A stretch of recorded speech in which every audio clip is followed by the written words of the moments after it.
Raise your voices, raise your glass high. Welcome to the Drink O'Clock Podcast. Let's dive. Oh, grab an old fashioned and join the fray. Raise your spirits, let the music play. From the corner pub to the dance hall floor. Drink O'Clock Podcast, we're ready for more.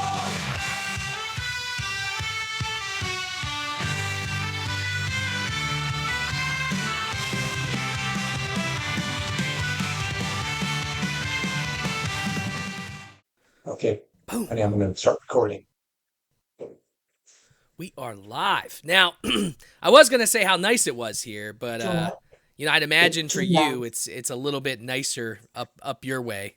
But this is the Drink O'Clock Podcast. I'm your host, Rob Valincius. I have the pleasure of having with me Tommy Kilpatrick, who's an author and a fighter of credit card debts. Welcome to the show, man. Thanks so much. Thanks for inviting me. I'm excited. So, before we get into the nitty gritty, right? I mean, I'm sure everyone's clawing to talk finance. Let's take me back, right? What started? I guess how did you grow up? What started this gradual fight to figure out? Hey, you know what? Credit cards are complex, but maybe even the normal man can beat one of the major banks. So bring me up to current day. Start out early on and bring me up. You can go into as little detail or as much detail as you like, man. Keep it fun. Oh, it's quite an entertaining story. I'd say I was brought up in a normal upper middle class neighborhood in Long Beach, California. My dad was a CPA, a certified public accountant. My mom was a stay-at-home mom.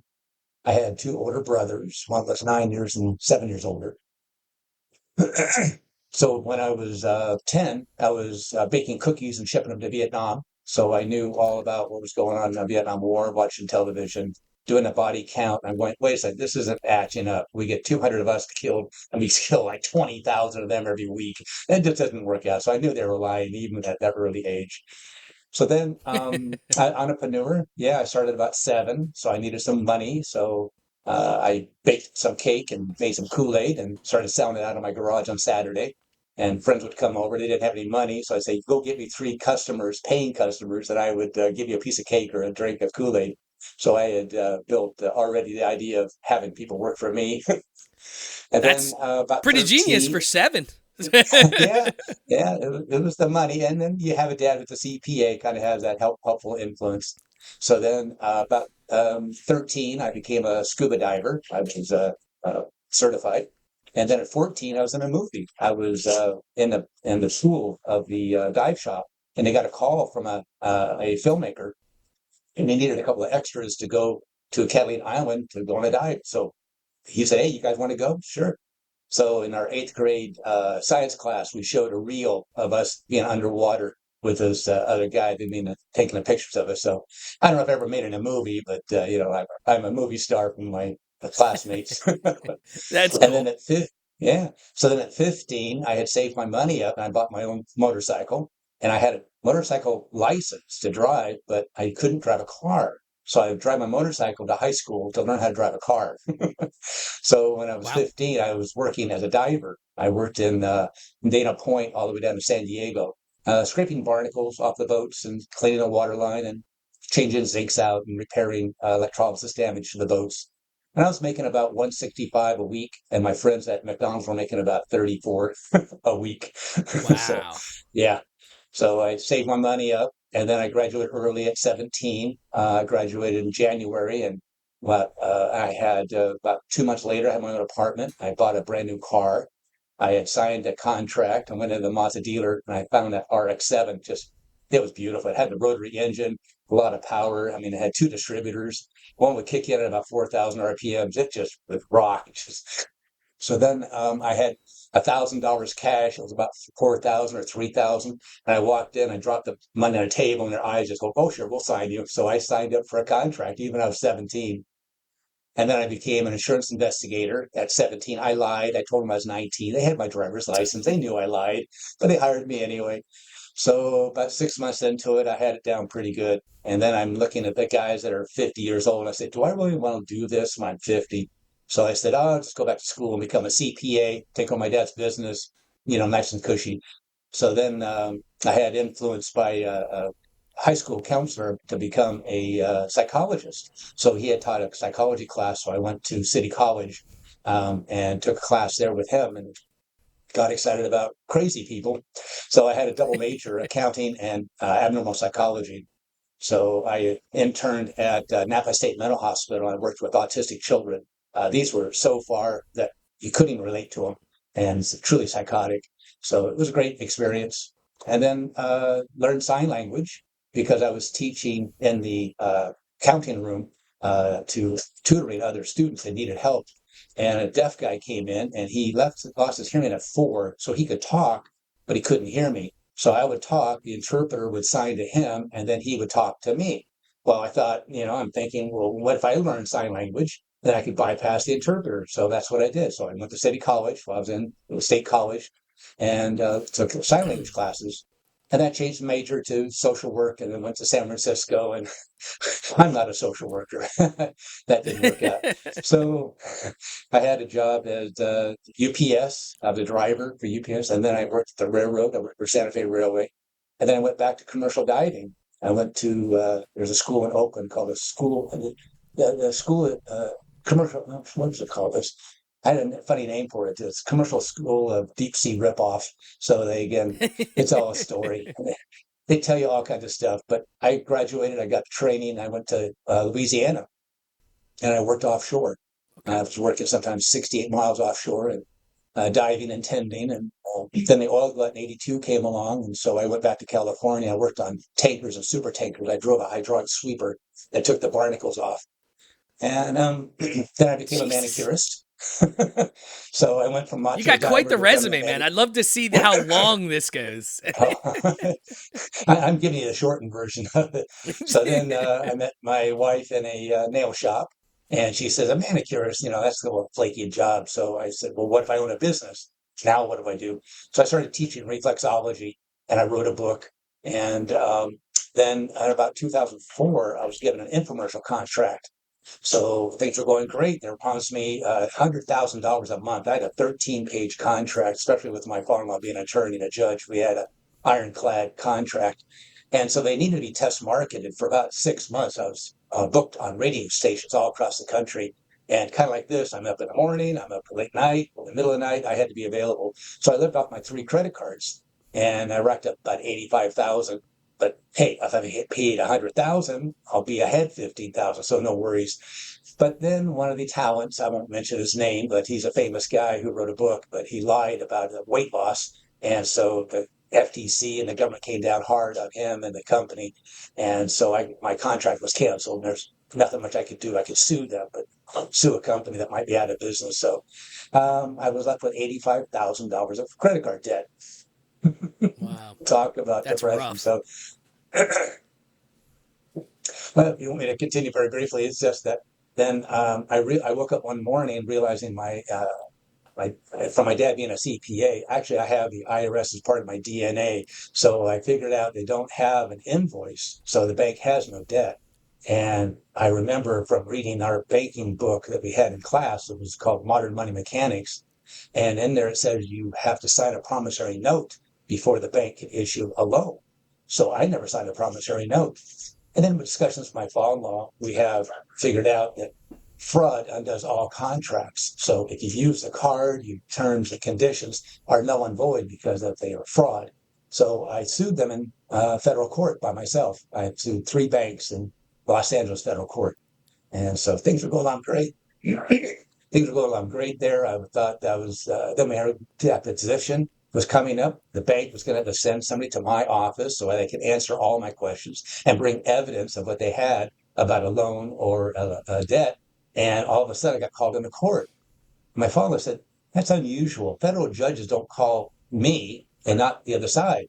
The banks weren't even there." So, Mr. Kilpatrick, do you have a credit card? Well, let me start at the beginning. We'll start at the beginning a little later. Do you have a credit card? Oh, well, it started off as a gift card. A gift card, pull your card out. So I said, what's it say right there? Credit card. You're an idiot. Get out of here. So he dismissed all 3 cases. So I'm like, gee, now I'm going to get sued. How do I pay this all back? So then about a month later, I looked at my credit report and all three banks were off my credit report. And I never got a 1099-C. Let me just briefly explain what that is. If you borrow $100,000 from a bank and you don't pay them back, they notify the IRS, not to be dickheads and stuff like that, but what they're trying to do is do a tax deduction. So they never sent me a 1099, but I said, if you do send me a 1099, I'm going to file a 3949A, which is an IRS form about fraud. So they would be then notified to the IRS that they're committing bank tax fraud. So they didn't want any part of me. So they just took it off my credit report. My credit score improved. So then you can ask me, Wow. do I have a credit card? Yes, I have a credit card. What? You say, well, you see, I was about 13 years ago. The wife said, get out, take the dog with you. That was the best thing that ever happened to me. So I became homeless and on purpose and a battle of poverty for 10 years. So I had no record at all. So when I came off the farm a couple of years ago, I was going to the Philippines. So I needed to buy an airline ticket. You have to do that with a credit card. And I had to rent a car with a credit card. So I applied to Capital One and they gave me, that's the important word, they gave me a $500 credit card. But how do you give it to somebody who has no score and no history? Well, I was a previous customer. Oh, okay. Well, that was one of the banks I sued for $35,000. So what I do is I help people not get out of debt, but to stop this crime that's been happening to them. I'm a victim rights advocate, so I advocate for you by being a victim. And so we get that off your credit report, and then we turn right around and you can apply again. This time, you know what the story is. So that's kind of like a quick nutshell, and I'll just hang back, wait for some questions. All right. So yeah, let's go back. So infomercial deal collapses, right? You're left with a chunk of debt. And I'll tell you, I don't have 85,000 in debt. I don't have 50, but I got a decent amount. But I also used cards to put a fence or like bigger purchases type of stuff, but deal collapses. How did that moment change your outlook on money in banks once you were left with the whole bag? Yeah, you got the whole world against you. And they're like, what? There's nobody to help me. I saw one guy on YouTube say how easy it was to file a federal lawsuit, and the judges are so accommodating and helpful because they know you're not an attorney. I didn't find that to be true. So it was just, you feel completely alone. There's no one there to help you. There's no one advocate. And well, let me just ask you a question.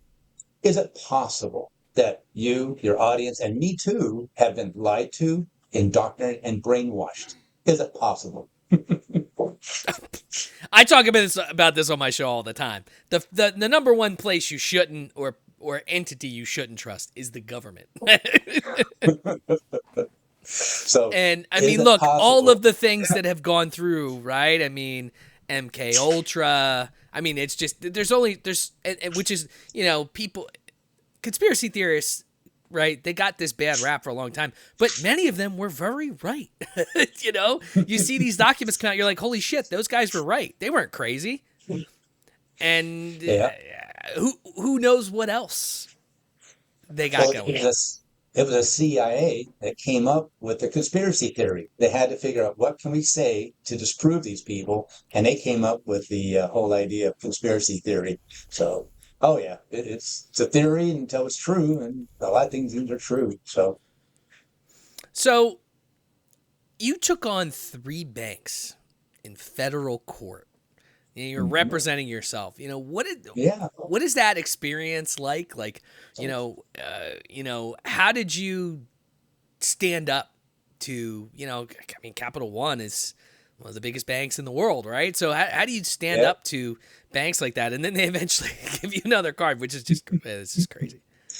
Well, it kind of goes back when you asked about my history. And so I was riding my bicycle home from school. I was probably, let's say, in about 7th grade. And I had some bully near my house stop me, and we were chit-chatting. They came behind me and started choking me. And so I go to my friend, go get my mom.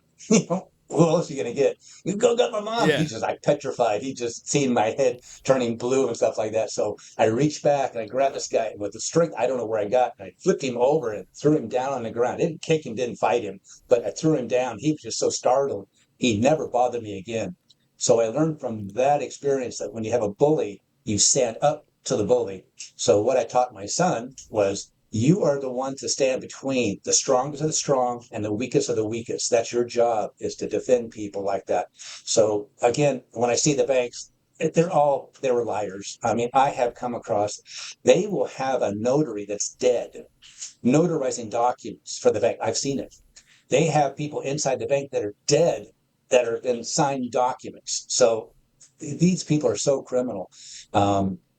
Years ago, there was a lady named Linda something, and she was Taibbi. Taibbi is now in the news because he's that reporter that's talking all about things about what's going on in Washington. So I've actually talked to Yeah. Taibbi about this whole credit card thing years ago, and so Linda was a whistleblower, and she was explaining how the banks were doing all this crimes, and she wouldn't be part of it anymore, and so she got fired, and so she was in the news. So I've actually talked to a famous reporter about this whole credit card debt thing, and it's a fraud. So once you stand up to them, Well, they fall away.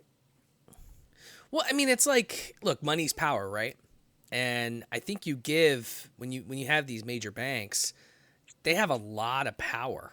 And I read a lot of books, right? I'm big into.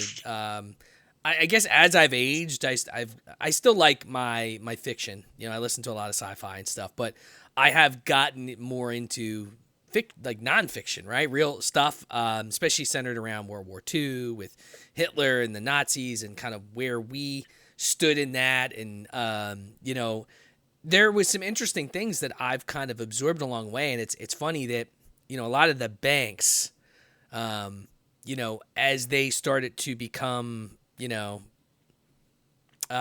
what's the word I'm looking for?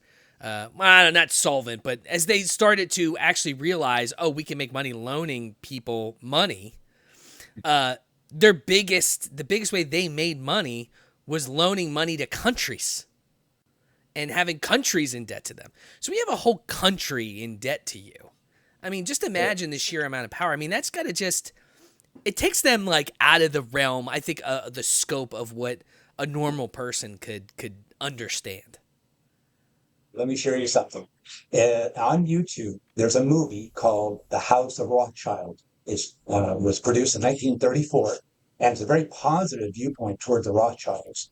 And in the 60s, we had a book called The Rich and the Super Rich, and I read that, and it talked all about how the Rothschilds are unbelievably wealthy and rich. They're the super rich. There's only one family that's that rich.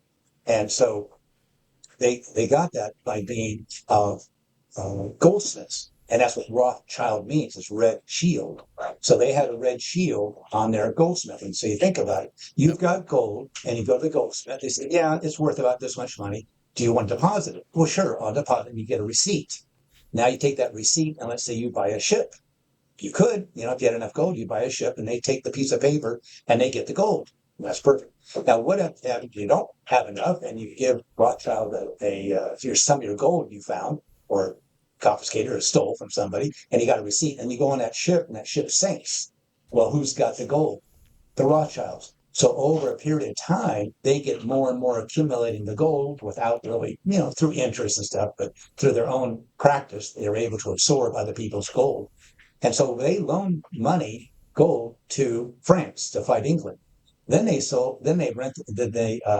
loaned money out to England to fight France. So the Battle of Waterloo came along, and what happened is that England won. So Rothschild has a spy, got through the checkpoints, got to him that night, and so the next morning he sold British bonds. Okay, it's like the movie Trading Places. Sell, sell, sell, and they drove the price all the way down. They waited to the bottom, and he bought all of these British bonds because other people are going, he knows that France won. Oh my gosh, I better sell my French bonds and I better buy English bonds. So he was doing the opposite. He was unloading all of his French bonds at higher and higher prices, be stuck with these people to be worthless. And then he was buying all the British bonds dirt cheap. And so Lincoln went to the Rothschilds and said, I need money. And they said 34% interest rate. And went, I'm not paying you 34%. So that's when he created the greenbacks. And then Benjamin Franklin was asked when he was in France, how are you guys so successful? Well, we have a script and we really monitor the amount. We just don't hand script out and give it away. So we use that as a medium exchange, and it's not interest bearing. So all you can do is go to Wikipedia and look up the Federal Reserve, and you go about page 6. It takes you a while to go through all the pages, but you'll finally get there and say, we rent our Federal Reserve notes at 6% interest rate. So when a rich guy slices a cigar with a $100 bill, we are paying 6% forever on that burnt. So that's why the Treasury Department has that whole division of taking in people's money and seeing if it's burned, and they will say, oh, that's 85%, 50%, 25%. And so if it's less than 100, we're paying the Rothschilds, because the Federal Reserve was created in 1913, and we know the story about that, and probably illegally passed, but they didn't have much power, like you were talking about, the power. So I believe that the Federal Reserve caused the Depression, and it's well known that they did raise the interest rates, but nobody talks about the next step. The next step was when the banks went out of business or banks were absorbed. So that made the Federal Reserve a tremendous amount of power. All you do is type up 1776 to present inflation rate, and you'll see it flat line. And then 33 shoots straight up. And that is my whole point about this credit card, bank issued alleged credit card debt, is nothing but phony. So that is when they had the fractional banking system. So before, that's why the prices were flat. You took money out of someone's pocket and then gave it to someone else. So that money never increased.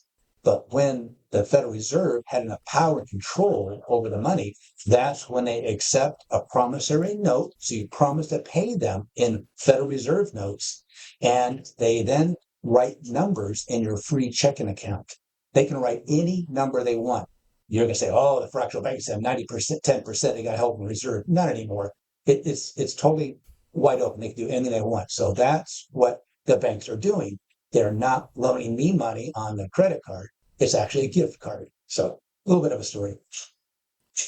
Yeah, I mean, no, you're right. And it's funny that you mentioned that, because I just did some research about the Rothschilds. I never saw that movie from the 30s, but I did some research, and because I'm like, wow, where did they start? And I think it's wild. I forget what their original name was. But they changed it to Rothschild because of the red shield. They had the red shield sign that everyone would see. And so when they decided to, I guess they were expanding their empire, they literally changed their name to Rothschild. And when you were talking about 1913 with the, the federal trade, right? The Federal Reserve. The funny thing about that, yeah, the reserve, everybody that opposed that reserve, a lot of them died on the Titanic. Which I think was it the owner of Chase at the time died on the Titanic? I'm trying to think of his name. There's a famous guy that died on that ship. Yeah. But a lot of them and it just so happens that some of the players, the people that did want to have that created, got off. Like I forget what family it was, got off the day before, or like hours before they decided to not go. It's like, come on, man. Like something there, like just someone had to be like, I'm not saying they were paid, because like, I mean, you're basically killing yourself, especially if like you're the captain, but something had to be greased there. Because apparently there's a lot of stuff like coming out now saying they definitely could have totally avoided it. Like it was a very avoidable thing. And there's a big conspiracy on the people that wanted to start the reserve decided to not go, but there was a lot of people on there that opposed and didn't want to have that, and a lot of them died, which was the opposition, and then it came into play.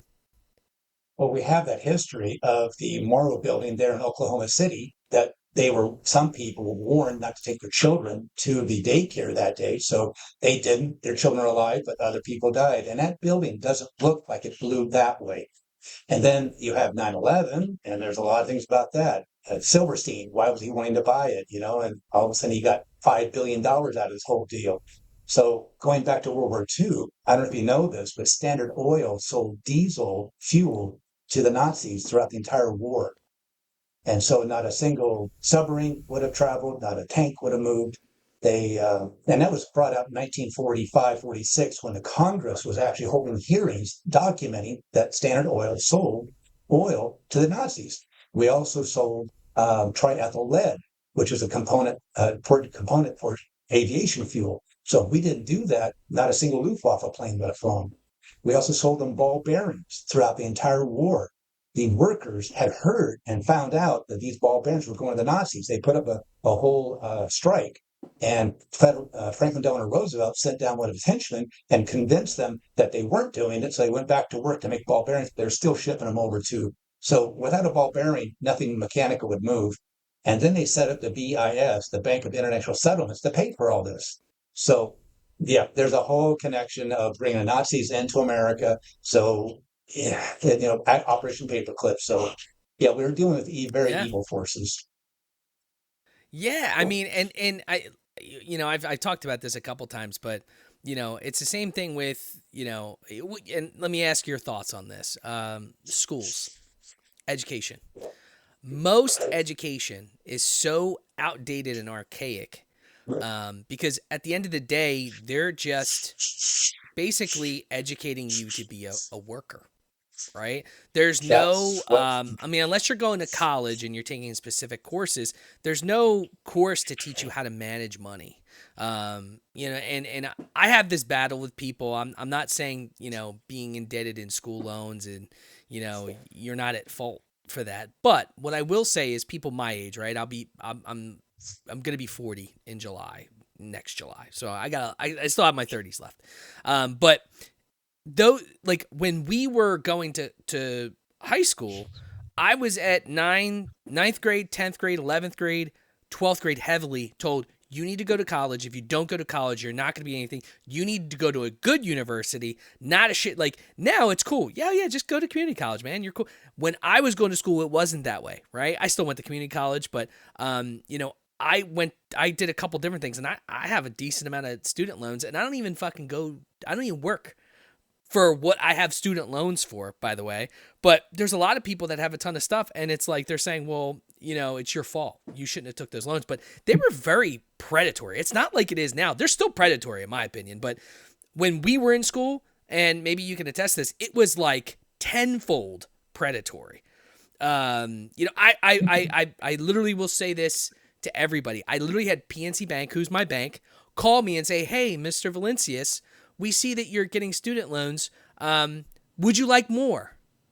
Like for books, like they literally called me to ask me if I want more money. I was 21. Absolutely. I didn't need it. They gave me an extra couple grand. Know what I did? I fucking blew it. and I'm like, fuck these guys. I'm not going to pay this back. I didn't, when you're a kid, right? And I consider anyone in under 30 a kid, even sometimes into your 30s, you're a kid, but under 30, you're still somewhat of a kid, right? You still don't know what's going on. At 20, it was fucking ridiculous what they did to us. And I will stand on this till my grave. I think it's bullshit. And I'm going to be paying that till the day I'm dead. And I don't like to talk politics on the pod, but the recent regulations and shit, I'm big time screwed. So I might need to get a second job in order to pay my fucking student loans, which kind of is what it is. I'm just rolling with the punches at this point. Well, I might have a solution for you. We'll talk later about that. You have covered so much. I don't know if I can keep my thoughts going. So we go back to education. And yes, Henry Ford said that the primary reason for education is to educate a compliant worker. So you want to teach them enough so they can do the job, but not enough so they know they're in a matrix. They know they're not being screwed. So Yeah. it just, the education when I was growing up was in the 50s, 60s. So it was that transition.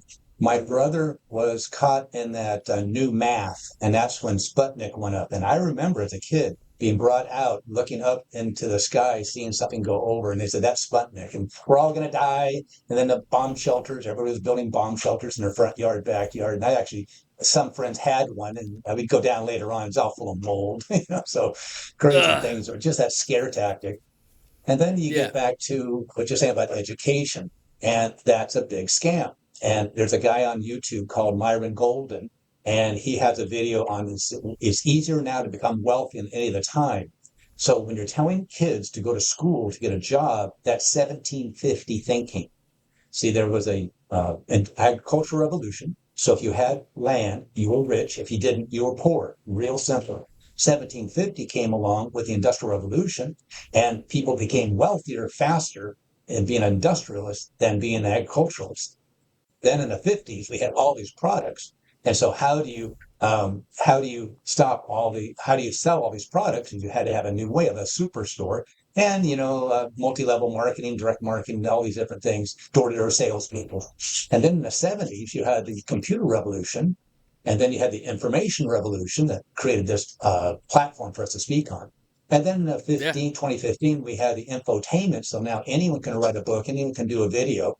And so I've actually come up with the next one, which I think is the free revolution. But we'll talk about that in a second. But that's what they did, is to convince you, if you think about it, these people in politics go back into these border regions, and there's a switch back and forth between business and the uh, universities and the top board people. So there's a scam going on. They're overselling this whole thing of education. That's what they did, a big push. You're nothing unless you are a college graduate. So Yeah. and then most people aren't doing it. If you go to school, you're already out of touch of what's reality and what is sellable. So how many people actually do their job they're into? So it's only, there's 7 different learning modalities, and school's only really good for 2. So people that can memorize and regurgitate stuff, they do very well in school, but not for the guy who can take an engine apart and put it back together because they see it's visual. So that's, and then the whole thing about the debt. And so you're a debt slave, and now you're a debt slave to the government. So they can say, if you don't pay, you're not going to get your Social Security check. I mean, like in China, they can do all kinds of things if you don't conform. So that's where it's leading to. Yeah, I mean, you can't even claim bankruptcy and to get rid of student loan debt. Like, which is just it's awful. Yeah, we used to say there's 2 things that there's death and taxes. No, there's 3: death, taxes, and student loans. You can't get out of them. Yeah. Back to my And back to my chart about the inflation. yeah. Why would there be inflation? Well, that's because you create more dollars than there is goods and services. But que bono, that's Latin for who benefits. If you know there's going to be inflation and your employees work at the Federal Reserve, being a top people, and your employees work in Congress and the presidency, then you know that these people are going to do what you want them to do. So inflation. So what you do is you borrow now, and then you pay it back later in cheaper dollars. So if you buy land now and you know inflation's going to go on, then you know it's going to be sold for higher. So you're going to be making money. So if you're in on the inside, you actually are going to be making money. Like a Nancy Pelosi. Insider information. who yeah, what does she have? Her salary is like 200 grand a year, but somehow she's worth like 50 mil or 200 Did you know mil. I don't know, it's something ridiculous. Did you know there's an app that actually follows her trades? So you can trade when she trades, and they've got, like, I don't know, millions of dollars that people have put in following her. So if they follow her, you're going to be making money. So again, I looked And the that funny up. thing I said, about isn't that is against insider trading, and it's been insider trading for the longest time. big time.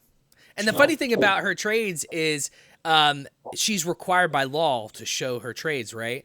But it's always, I think it's a week or 2 late. Like she files for it and it's done, and then you find out 2 weeks later. But a lot of people still I've seen people with portfolios that are up 65% because they followed her trades. Even though it's late to the game, people are still just making a ton of money. And look, I think I do think you're right. I think we're at an age where, look, I mean, you have ChatGPT that you can use for free. You don't have to pay the $20 a month, but if you do pay the $20 a month, I had it literally create a buy sell trade bot for stocks just to see. And I mean, it took me an hour for it to code, and like ChatGPT 5 is insane. Like, it is next level crazy. 4 was good, but like, if you told it to do something, it would do it. And Sometimes it would be off, or it didn't work, or it didn't look good, whatever. I put one sentence, and this thing had a whole thing coded out. All I needed was Python, and I needed to know. My major was in IT, so I have an associate's degree. It's nothing crazy, but I'm a tech guy. I've always been a tech guy. So all I need to know is how to install Python and run CMD on my computer. And I have a bot now that will tell me, I'll put in the stock, or I even asked it to do crypto. I can put in Ethereum, Apple, whatever, and it'll tell me, hey, we think you should long at this point and put a stop loss at this point. There's no reason for people to not be able to make money because you have tools. I think this is the age, at some point, you're going to start to see people like me, like you, like just normal people making money. And there's going to be a revolution because the government and those people, they're not going to fucking like it. Look what happened with the GameStop guy. You know, they took him to court. Yeah. And that's back to the point of Myron Golden is we're in a new age. So there's a kid who didn't even graduate high school. Maybe he came from a wealthy family. He had a good phone. And let's say he went to pick a place, Israel, it doesn't matter. And he lands in Israel, walks up to people and interviews them on the street with his phone. He's making $1 million a month. He's not a journalist. He didn't go to school, didn't even finish high school, and yet he's making it. So the opportunities are there for us. And I've actually figured out ways that you can actually become very wealthy by giving free food away, and to become wealthy by giving free housing away. So I'm here in the Philippines because it was just too difficult in America to do this. It was just the amount of investment to make this happen. I had nothing but resistance. So here in the Philippines, it's a lot looser. And so I can do things here. I'm going to test it here and prove that it works. And I'm going to come back to America and prove that this can be done. Making $5,000 a day, feeding 400 people with free food. This is really amazing. But that's another story. So yeah, I mean, look, it's there, right? Like you fought the banks. You technically won. So let's get into that. So although the cases were thrown out, things were tossed off of your credit report.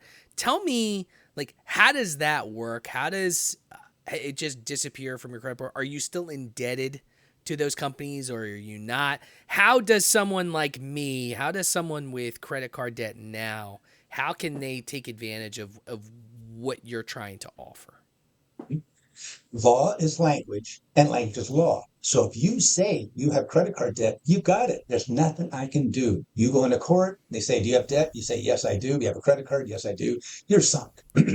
But if you use the criminal's language, that's why you won't win the argument. So we have to start with the truth. And don't believe anything I have to say. In the show notes, there's the links. So look at the 3 links there and see if I'm talking about this true.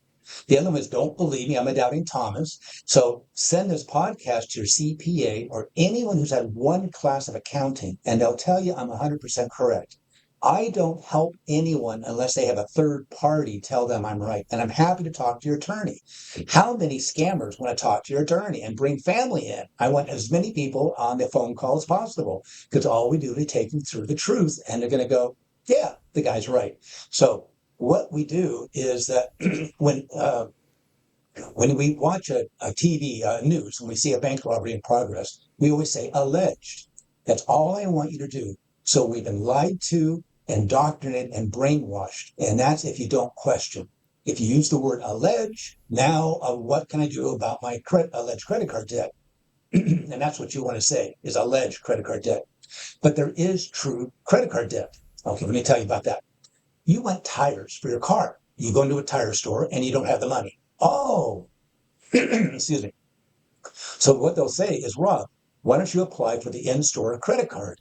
And if you're approved, you are. Great. So you drive away with their tires. They did a service on those tires and put them on your car. You didn't pay for it, right?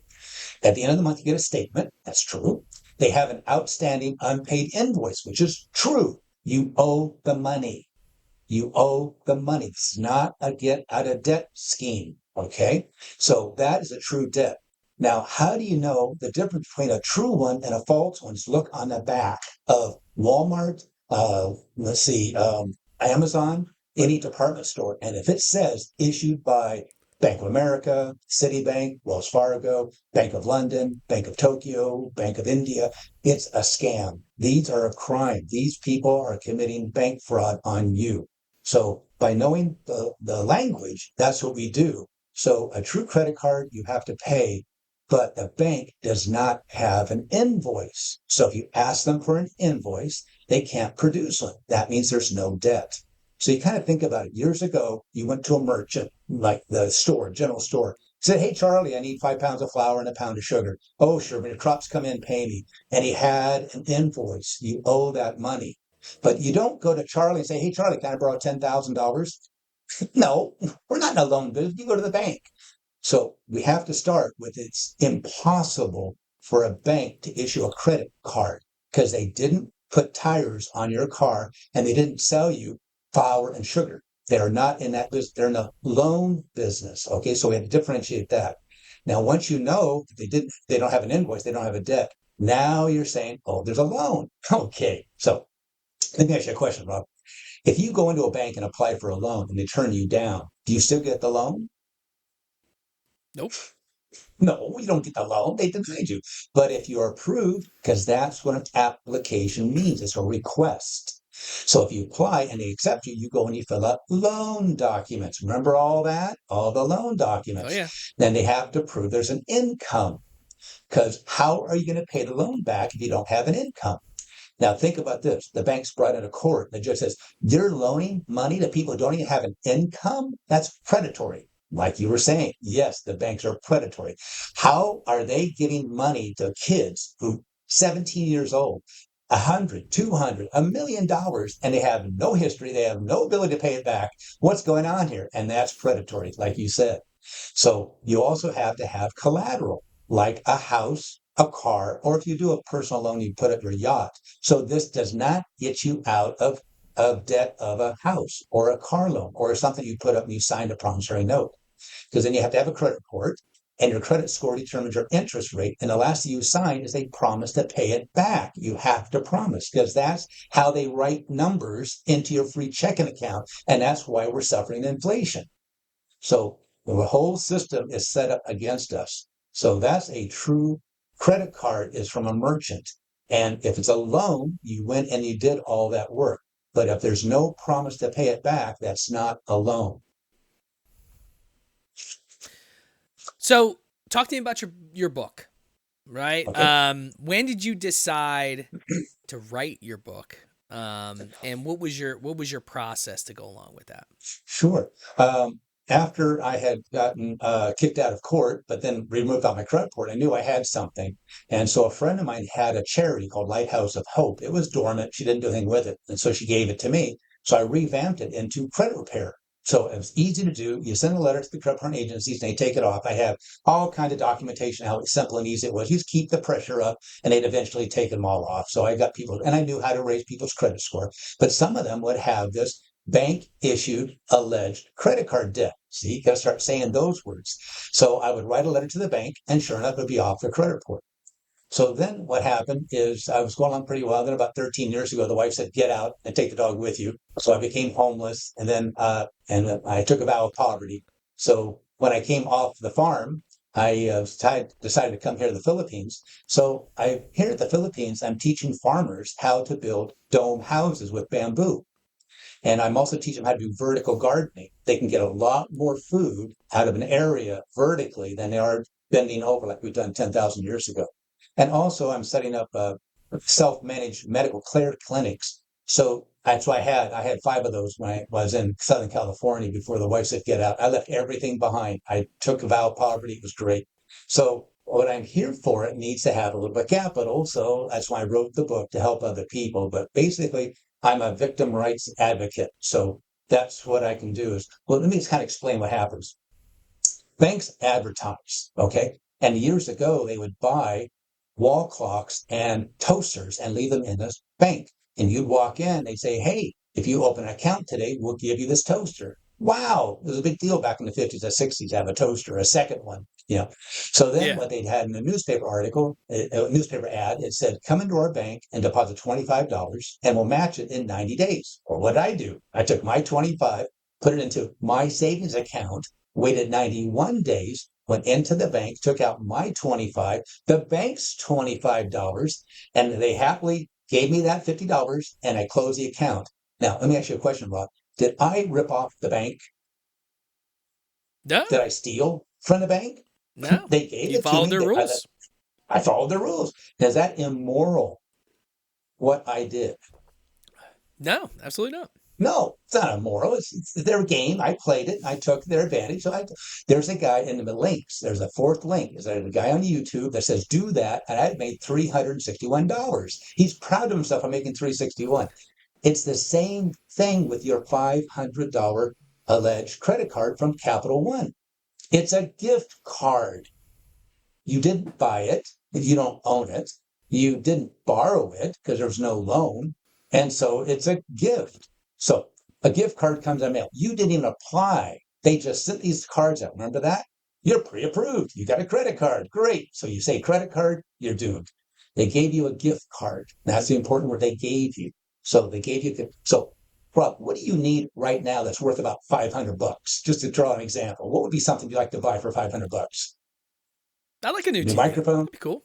What's that? What's that? I'd take a new TV. A new TV. Perfect. So you go to the store and you buy this TV and you're walking out and the guy at the door says, wait a second, Rob, I didn't see $500 come out. You say, I have a receipt. So you didn't pay that store $500, but somebody did. They wouldn't let you walk out with a $500 TV. So who paid that store that night or the next day? The bank. The bank. So where'd the bank get the money from? Their advertising budget. So the reason why they want you as a customer is type this up yourself. I did this 2 months ago. How much does the average person pay on their credit card fees? And it comes to be $23.04. So the bank has 1 million card holders. They're making $23 million a month on just having people on a free checking account. So they're charging people $23 on average. And I figured it out to be 1/4 of their profit. So this is not a debt. So what they did is they fronted you $500 because they know in 22 or 23 months, on average, is $23.04. They're going to make $500 back. And then you're paying them for the rest of your life. Okay, so you're a good person. You've been lied to. The family has told you this is a credit card, and if you don't pay, you get sued. The whole system's set up. All the attorneys tell you this. All the judges know this. The whole system's. And if you believe it, you're brainwashed. I can't help you. But if you say alleged, now we put the burden on the bank to prove that, and they don't. So what do? You you get a statement at the end. You wrote a check out from your, let's say, Bank of Pennsylvania, and you wrote that check to Bank of America. Isn't that the first time the Bank of America has ever seen your money? Yeah, Yeah. they sent you a card out of the blue. You got this Bank of America card, and you made a purchase, that TV. You wrote a check out because you thought it was a bill, and you wrote it and sent it to the bank. Well, that's a loan. In the first link, it says it's a legal website that says you do not make a deposit. What you're doing is you're loaning money to the bank. So banks are only about loans. So if you go into a bank with no money and you come out with money, it's a loan. If you take money into a bank and leave it there, that's a loan. So every subsequent purchase you've made has been with your own money. You get a statement every month from your normal checking account. That's not a bill. It shows you what your beginning balance was, your deposits, the checks you wrote, debits, other fees, and you have an ending balance. Yeah. Just like your bank issued alleged credit card statement is not a bill. Interesting. So what happens? What happens when the normal guy like you fights them? Like what's Right. your typical reaction from these banks? Oh, it's very simple. First of all, I'm your advocate. So you are a victim of a crime. So we need to have evidence of the crime. And so what you obtain is your credit report. Okay, simple enough. They give you a free one every year, so you can go online and you have your credit report. Let me look at it. I don't need to see any personal information. I don't need to see the account number. All I need to know is what is on there and what is reporting.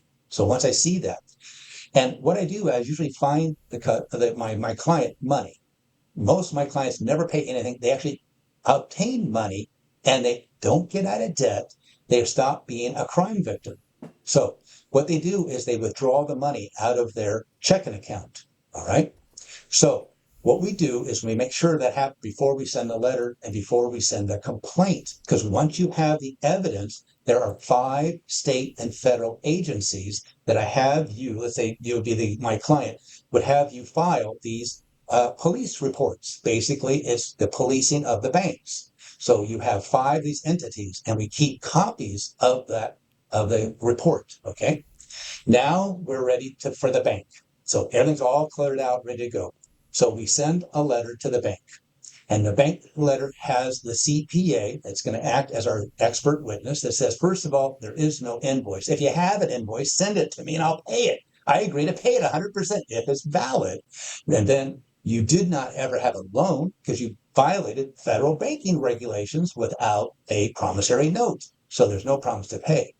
Then we have an attorney letter that says fraud undoes all contracts. So even though you claim using the card, you have to fulfill their terms and conditions, that is thrown out because you're a criminal. You cannot use the courts to enforce your crime against us. And then what we do is we have a lawsuit like the one I filed in federal court, but it's not filed. Okay. It shows the bank, we know the crimes they committed and all what's going to happen if they do. And we have all of our discovery. So they see the demand for production documents, the interrogatories, which are questions and admissions. And then we have a deposition date. The thing they don't want is a deposition. They don't want anyone in the bank to swear under penalty of perjury that they have a document of debt. They don't. So they're not about that. And the last thing is an injunction. So we send all of this to the bank. Now, injunction, I had to explain a lot, but nowadays we know that Trump does one thing. What happens? They run into court, they get an injunction and stops. And that's what we do. Yep. We notify the bank. If they sue us, we have the cross complaint, the counter complaint already set, and we're going to file an injunction. If we file against them, we're going to file this injunction. What that means is we're telling the judge, look, this bank is harassing us, harassing me, my client is harassing me. So I want you to stop this. And they're saying there's a debt. So what happens is the bank has to send the judge a certified copy of the outstanding unpaid invoice. They have to send a certified copy of the promissory note. And we ask them for an affidavit of debt. Someone in the bank has to swear that there is a debt and their name is on that, and the penalty of perjury can be jail time or a fine. If they don't send that to the judge in 30 days, they're in contempt of court and all stops. They can't do anything. So and we send this all to the registered agent. They're the ones who take in lawsuits. So they get this brick. So their attorney is looking at this going, that's going to be 40 hours just to start this thing. And at $500 an hour, that's $20,000. Click. That's all we're asking for is click it off. But actually now we're asking is to clean the report up so that it's a positive thing, but closed. It's a closed, good account. And that will raise your credit score. So that's how I help people. I mean, that's pretty genius. I mean, I got to admit, because you think about it, I mean, it's going to cost them probably more money. I mean, unless you have $1 million, right? I mean, at that point, you're probably, if you have that much, you probably have money, you know? I mean, so they're not going to give you $1 million credit limit. So that's pretty good. I like that. That's a good approach. See, you're still thinking brainwashed. Okay, you've been brainwashed. It's not a loan. It's not a line of credit. When they lower your credit limit down, there is no credit limit. They have stolen money out of your free checking account. So if you have a $500 credit card, back to the language of them, and they lower your credit limit down, they have stolen $250 out of your account. So why I'm so successful, even with people with $1 million of bank issued alleged credit card debt, is there isn't a debt. There's not $1.3 trillion of credit card debt. It's not. That's what the bank wants you to deposit back up to the top. You don't have to deposit money in your free checking account. I like it, man. I like it. I do. I've tried to step out of the box as I've aged. I'm still set in my ways a lot of times. Actually, I was debt free totally 5 or 6 years ago, and then I said fuck it. And so me and you might need to talk about it. Your services. There is ways of helping people out. Even if you have a judgment against you, I can still resolve things and make things go away. Now, I had a podcaster 2 weeks ago do a podcast, and then he got served on August 1st for a $3,300 Citibank credit card debt. Okay, that's what the bank is saying. I don't say that, but he put his head in the sand. Then once I interviewed, he called me up and we chatted a little bit, and he only had a few days left to respond to this lawsuit. So I had him draft up a motion to extend the time to give him to respond. And judges know you're busy. You have 20 days to respond to a lawsuit. So they'll give you another 30 days. It's not a big deal. But I had him in there say that he wanted to find legal counsel because that's what judges want. They're all attorneys. They're all brotherhood. They're all part of the whole scam. So yeah, give money to my brother. Perfect. That's what we want. Or I want to do some legal research. Okay. And that's what I did. I went into the law library. And that's where I learned a lot about law is in the law library. It's completely free for people to use. Now, one more thing we added in is that we wanted to file a counter complaint. What? These things are automatic. Most people never show up to court. And so it's a default judgment, automatic. Everybody knows it's debt. That's what the brainwashing is. So they're not about to set up a counter complaint. What could it be?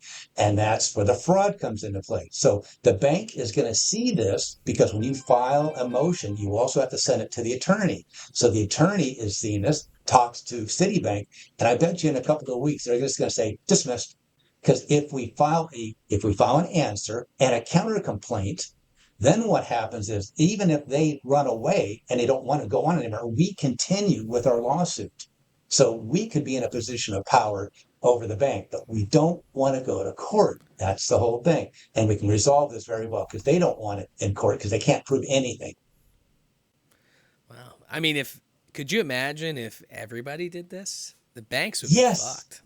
No, we'd be free. We'd be free of this crime. We are crime victims. It's not about getting out of debt. This is only for bank issued alleged credit card. So that's the scam they're doing to us. It doesn't work for your student loans, but there's ways I can help you eliminate these debts. So I offer a free consultation, and my book is $69. I'll give it to you for free. Forgive and Forget How to Nuke Your Credit Card Debt. So I'm here to help you, and we're going to see that podcaster maybe another week or so be notified that the suit has been dismissed. That's all he wanted is a suit to dismiss. But we're going to go a little further. And then we will do all of the action because we want that credit report cleaned up. Because when I got my credit card from Capital One, right, I got it there, the so-called credit card. My score went from 0, nothing, to 525. So then I went to a credit union and got a small little loan, and I make a monthly payment that's an installment loan, and my score jumped to 625. Over the 9 months, I have used my credit card every month. I don't pay any interest. I pay it off and only use 10%. So because of that, my score now is 705, and I wanted to get it to 800 to prove to you that you can do all this and get another credit card the next minute. Because you think about this, people that get a bankruptcy, they get a credit card right away. They know you can't file a bankruptcy in 7 years. No, it's $23.04 on average. So they got to get you as a customer. Anyhow, anyway, someone's going to. One podcaster told me he pays $800 for his annual fee. $800 for a free checking account? Well, if you want to, 79% interest rate, if you want to. But I teach you how not to do the annual fee and not to pay any penny of interest and know what's going on and the risk. The risk you take is they lower your credit limit, which they basically steal money out of your account. But you want to put the risk up because it improves your credit score. And how do you buy a airline ticket? And how do you rent a car? So It's sort of things we have to kind of use it. But if you're at least you're knowledgeable and know what's going on, you'll be safe.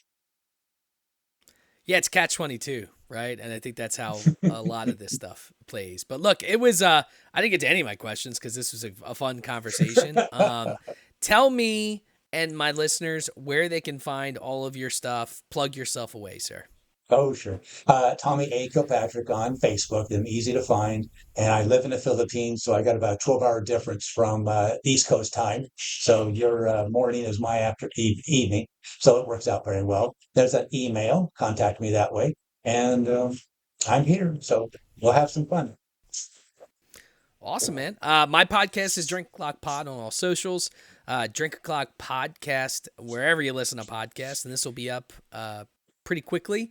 And hey, man, great info. Hopefully we can get you some clients, and hopefully we can get some more people to be debt free and from this alleged debt. There you go. Brainwashing. I'm learning. Brainwashing. Yeah. Good. Well, look, Tommy, it was great having you on, man. Have a great night. Thanks so much. Take care.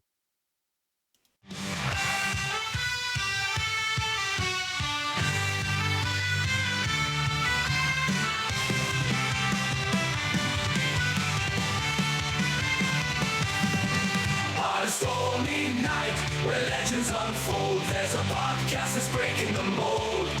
Raise your voices, raise your glass high. Welcome to the Drink O'Clock Podcast. Let's dive.